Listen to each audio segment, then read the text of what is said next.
Hello guys, আসসালামু আলাইকুম। আশা করছি তোমরা সবাই ভালো আছো।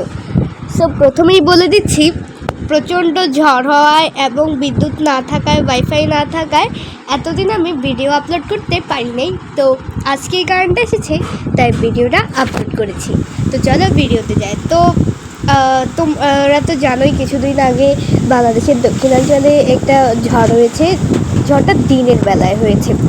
তো প্রথমেই দেখেছো যে মেঘলা আকাশ ছিল, এখন কিছুক্ষণ পরই এখানে বৃষ্টি এবং অনেক জোরে বাতাস শুরু হয়েছে। তোমরা দেখতে পাচ্ছ পুরো রাতের মতো হয়ে গিয়েছিল।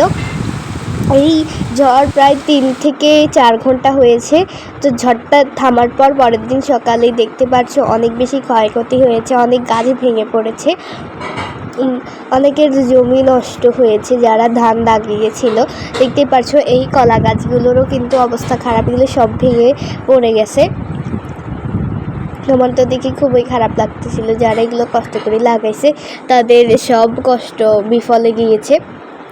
তো তোমরা দেখতে পাচ্ছ এই কলা গাছগুলোর অবস্থা অনেক বেশি ক্রিটিক্যাল, একদম ভেঙে বাঁকা হয়ে পড়ে গিয়েছে।